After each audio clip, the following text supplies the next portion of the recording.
Our bodies are borrowed, our minds are borrowed, our thoughts are borrowed, our cars, our homes, our money, everything is borrowed. But yet if we steward it, if we give it, if we use it to ultimately impact others, and we do that as a group, it creates a culture that will yield championships. This is the Own It Show, where we tell stories of how everyday people made ownership theirs. Hey, everybody. Welcome back to the Own It Show. I'm your host, Justin Rothing-Schofer. And if you guys are new here, I really encourage and invite you just to go take a look at the past episodes. We've had amazing guests. We've had some amazing knowledge, some amazing information just dropped here for you guys that really utilizes this platform and this podcast as a tool to help you figure out what a life in ownership looks like. Because a life in ownership is a lot of fun. A life in ownership really allows you to open doors that really previously weren't available to you. And we've had almost close to 200 guests and solo podcasts with amazing content and information that we just want to get out and encourage people and be able to reach them where they are and meet them where they are to help them grow and realize what life truly can be, what a life in ownership looks like, how to own it. Because sometimes it's really difficult. And sometimes in the circumstances, sometimes in the darkness, it can seem like you don't know where to turn. And I really hope that this becomes a light for some people. So if you guys can like this, if you guys can share it, if you guys can leave a review, that's how we ultimately reach more people. That's how we are able to get this out there. And I will continue to keep sharing. I will continue to keep posting these on a 1 to 2 times a week basis, as long as everyone keeps listening, as long as everybody keeps sharing and keeps reaching new people, because we want to continue to keep impacting lives. And so today, as we dive in, I'm really excited about this one. Coming into the playoff season, playoff hockey season, I always get excited, right? Because there's nothing quite like chasing a championship. I don't know if anybody out there has ever been on a championship winning team, but there's one thing that you can't take away from that group of men or that group of women is what ultimately occurred during that season. And you can't take a championship away from anybody.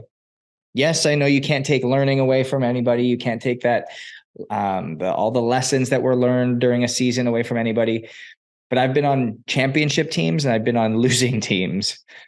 And it's a heck of a lot more fun to be on a championship team.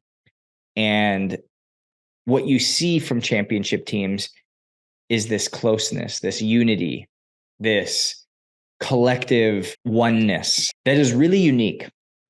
And having worked with a lot of championship teams, having studied many championship teams, having been a part of many championship teams, I wanted to really kind of break down what the recipe looks like, because there's no framework. You can't always control the outcomes. You can't always determine whether it's going to be a championship season or not, but there's a recipe that's required for this. And if you watch along the trade deadline in any sport, football, baseball, basketball, hockey, soccer, what you ultimately start to see and what you start to notice is that GMs and ownership teams, they start to trade for players that kind of hit some of this recipe and start to put it all in a pot and start to stir it. But if you add too many players or too many things too late in the season, you mess up other parts of the recipe and it won't work. You've seen it where the New York Yankees brought in all of these high-ticketed players, all these people that had all the talent in the world, but yet they weren't able to come together and mesh. Why? They were missing some of this recipe. You see some GMs that had an amazing season, amazing regular season, but they were missing a couple of pieces of this recipe. They didn't realize the championship season they needed. And so as I go through this, I really want you to think about how this applies to your life. Championship is just a mentality. Champion is a mentality. You can have a championship mentality in anything that you do. It doesn't just have to be in sport.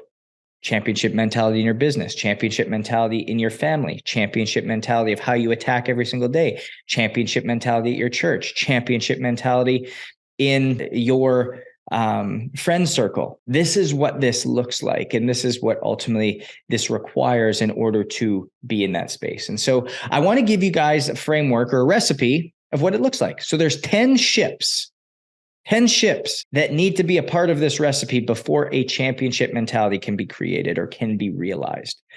And the first ship is leadership. You'll never create a true championship mentality without leadership. Leadership is what drives you. It's what guides you. It gets you through the good and the bad times. And ultimately, leaders go first. Leaders show the way. Leaders show what this looks like. I was walking down the street with somebody the other day, and he just leaned over and picked up a piece of garbage and threw it out. What did I do? I followed. I grabbed a couple pieces of trash, as I saw later on. He showed me the way. He showed me what this was about. I'll admit, I'm not the one to pick up trash when I see it laying on the ground. There could be a paper cup that somebody missed the trash on, and sometimes I'm the guy that says, man, somebody should really pick that up. But that day, being with him, having him grab the cup and throw it out really caused me to go and step and pick up a couple more pieces as I saw it as we were walking down the street. And so leadership is something that we cannot go without. The second is ownership. It's the ability to take responsibility and have accountability for your actions and performance. It's one thing to say, I want to be responsible. It's a whole nother thing to be saying, I want to be held accountable. I think that's just like this. It's amazingly powerful. I've coached so many people that were like, yes, I want to take responsibility. But the moment you come down on them or the moment you try to hold them accountable, they've got nothing but excuses. If you want to have a championship mentality, if you want to realize the changes that come, you have to be able to take ownership. And ownership is responsibility with accountability. They do not go separately. They go hand in hand. You can't be held accountable if you don't want to take responsibility. And if you want to take responsibility, you can't be afraid to be held accountable. They go hand in hand. And when you bring them together, when you unite them together, it creates a beautiful thing. Number 3 is membership. Membership. It's paying full price, getting involved, joining the club, getting around those that make you grow, getting around those that make you great. I gave you that example a little bit earlier where the New York Yankees or a team like that brings all these high-powered players together. They've got leadership. They've got ownership. But oftentimes they're missing membership. You come in at the trade deadline. How are you supposed to get involved and join the club and be a part of it? Because you haven't really gone through all the things that somebody else has gone through. And unless you're able to bring something new and immediately get ingrained in that culture that's there, it's very hard sometimes to generate membership. But realize that membership takes time. Coming down here to Miami, when Elise and I moved down here, we wanted to create this championship environment around us. And to be honest with you, when we first got down here, I tried to rush that membership process. It's something, because I've moved so many times in my life, I feel like it's something that I've often tried to do is push through this membership process where, I can just join a gym and I can make friends with the owner and away we go right away. No, you got to show up consistently. You got to be there consistently. You got to join the club. You got to get around those people. You got to put time, effort, and attention towards it. And so leadership, ownership, and membership, those are things that come in. Number 4 is partnership. You got to be able to work together. But more importantly, you got to be able to work together to accomplish common goals. If you're not partnered together, if you're not striving for the same things, you're going to be moving apart and it's going to become very frustrating. You're going to get further together, but oftentimes we can only get further together if we're trying to get to the same place. And there needs to be a partnership that comes with that. Elise and I talk about this all the time. We have these little spats, or we, in building our business, we sometimes feel like we get on each other's nerves, and we have to come back to, hey, you know what, babe, we're in a partnership. We're trying to do the same thing. We're trying to go to the same place. And sometimes even when we didn't think we were going to the same place, we started to call these meetings. Once a month, we sit down and it's called championship meeting. Why? Because we want to come back and say, hey, are we still trying to go in the same direction? Are we still trying to get to the same place? Are we still shooting for the same outcome? Are we still on the same team? And if we are, amazing. If we're not, let's hash it out and figure out why. Because there is no desire within either of us to put a splinter between where we're trying to go, because we know that is a deep calling.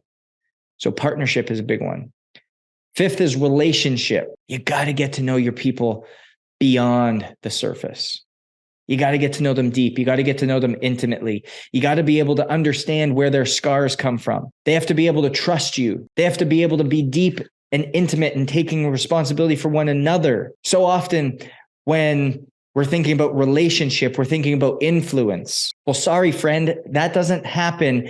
Influence before responsibility and before relationship. We have to create deep relationship with people first.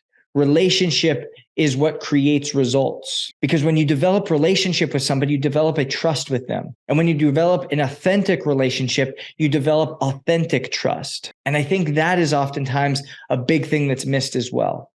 We think relationship is just knowing somebody's name, knowing where they came from, knowing what school they went to, knowing what their love interests are. But rather, relationship is knowing that through the thick or thin, no matter what, good or bad, that person has my back. I still laugh. And I remember we were doing a trust exercise or a team building exercise, and we went to this ropes course and we were doing trust falls. And we had this guy stand up on a picnic bench and fall backwards, and the team would catch him and he'd come down, and then the next guy would go, the team would catch him, away they'd go.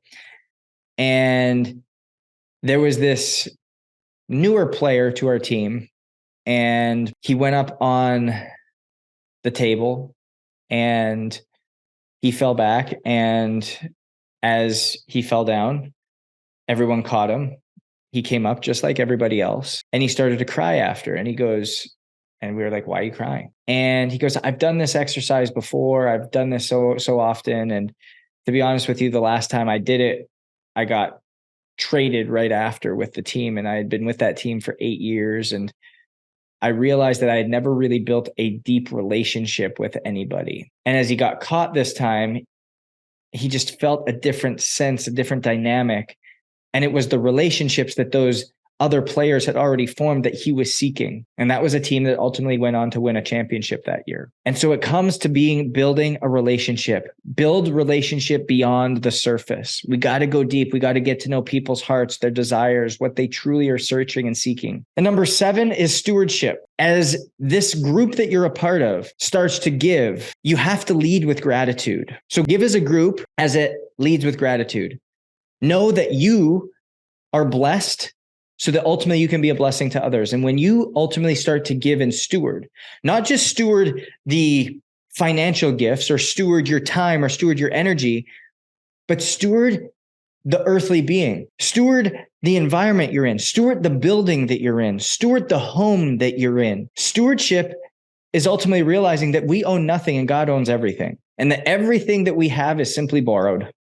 Our bodies are borrowed, our minds are borrowed, our thoughts are borrowed, our cars, our homes, our money, everything is borrowed. But yet if we steward it, if we give it, if we use it to ultimately impact others, and we do that as a group, it creates a culture that will yield championships. Next is, I think, something that really throws people for a loop and it makes people uncomfortable. It's battleship. You got to fight for one another. You got to stand up for one another. You got to have each other's backs. So often we aren't willing to go to battle. We aren't willing to step up and be able to show what is necessary today to get the results that you want tomorrow. We aren't willing to hold the shield for somebody else as the battle's continuing to be thrown at them. When that person to your left is not strong enough to hold on to that shield anymore, are you willing to hold up the shield for them while also helping protect yourself for a season? Knowing that that man or woman to your left or to your right is going to do the same thing for you when you don't have the strength to do it. We got to go to battle for one another. And it can't just be, oh, hey, I'm going to go to battle for you. No, it's a deep trust knowing that you're going to go to battle for somebody. So that all of a sudden, when the sales aren't coming in one month, it's not a blame game, but it's, hey, how do we help this person get more sales? When all of a sudden, your significant other is finding it a really hard season in their life and they're down and they're upset and they're frustrated every day. It's not condemning them for feeling that way, but rather coming over and getting in with them, being empathetic, putting yourself in that season, giving them a hug and just being, I know it's hard right now. I'm here for you. I'm going through this with you. We are going to get through this together and it is going to be okay. And it is a deep, authentic trust that you guys have with one another. The battles only bring you closer. It's battleship. Next is fellowship. How do you serve your community together? How do you serve each other together? How do you just get time to just be together? So often I think in our teams, be it in our businesses, be it in our families, I call our family a team, be it in our sports teams, we only spend time together when it's about the business, or it's about the family thing, or it's about the sport, or it's about Sunday church. But how do we spend time in community? How do we spend time just truly in fellowship with one another? Something that I was really poor at for a long time, and through the couples collective that Elise and I have put together for community for entrepreneurial couples that want support. It's something that I love, getting text messages throughout the week from men randomly, Elise getting them from women randomly, coming to the group one where we're all together and just hearing what people need, hearing praise reports or things that people are excited about. Just getting a random phone call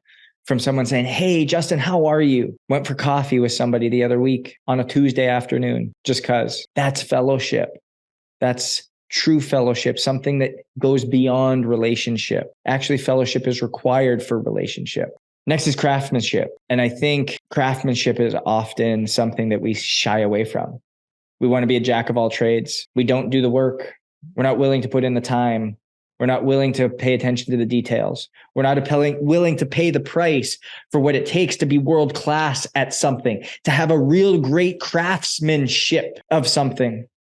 And when we're not willing to be craftsmen or craftswomen, we don't ultimately have the skill set to be able to lean in and really go and do the thing that we need to do. I love the story of David and Goliath, and it just always talks about how David was this one that was called and was just like slung a rock and took down Goliath. But if you actually realize it, that guy was a world-class craftsman at throwing his slingshot. Hours and hours and hours and hours of practicing out in the fields as a shepherd. It's that concept of the outliers, 10,000 hours. What are you willing to be a craftsman of? What are you willing to pay the price for to be world class at? What are you willing to take a stand for and truly formulate your craftsmanship? Because when you can create craftsmanship, you create value. And when you create value, you create connection. And I'm not talking about monetary value. I'm talking about value to somebody else because you plug a hole that somebody else needs filled. And the last one is hardship. You have to be able to overcome adversity together. Scars are good things if you can get through it together. Still go back to, and again, it's a sports analogy, but I go back to the Philadelphia Phillies last year. They made it to the World Series, 2 wins away from a World Series title. I think they were 14 games under 500 halfway through the season. 14 games under 500. Came within 2 wins of winning the entire thing. They went through hardship. They knew what it meant to trust one another. They had leadership to overcome it. They had to go through hard times. They had to trust. I know too many people that I work with in our business that have come to us to optimize health in a bigger way, that their businesses in the past have been weeks away from bankruptcy, weeks away from not being able to make payroll. They've gone through hard times. They've gone through the recessions. They've gone through COVID. They've gone through all of these difficult things together, but they've come out on the other side. So many of us want to arrive. We all want to go on the trip. We all want to get there, but so many of us don't want to make the trip. We want to arrive, but we want to miss all the messiness, the hardship in between, the hills, the valleys, the peaks, the highs, the lows. But hardship is what allows us to overcome adversity, and hardship is what allows us to test whether what we're actually saying is true. They often say that a purpose untested is a purpose untrusted. Well, the same thing goes for a relationship. A relationship untested is a relationship untrusted. A team untested is a team untrusted. Boston Bruins this year. I just love sports and life. They have such deep connections. The Boston Bruins this year won the President's Trophy, set records for the most winningest team in NHL history, 164 points. They lost like 12 games, 13 games all year long. They lost 4 in the first round of the playoffs and got knocked out by the 8th place team, a wild card team. They weren't tested all year. They didn't have any adversity. They didn't really overcome any hardship. It was easy. If you want to have a championship mentality, you have to accomplish these ships before you realize your championship. You have to go through this. You have to go through this to get to where you want to go. So if you want to have that championship mentality, if you want to live in that, you want to be different, leadership, ownership, membership, partnership, relationship, stewardship, battleship, fellowship, craftsmanship, and hardship are all prerequisites to realizing what comes with that championship. We have to earn it. We have to spend time there, but we know that success is different. If we want to live different, feel different, and think different, you have to own your different. And that's available to you. We'll see you next week.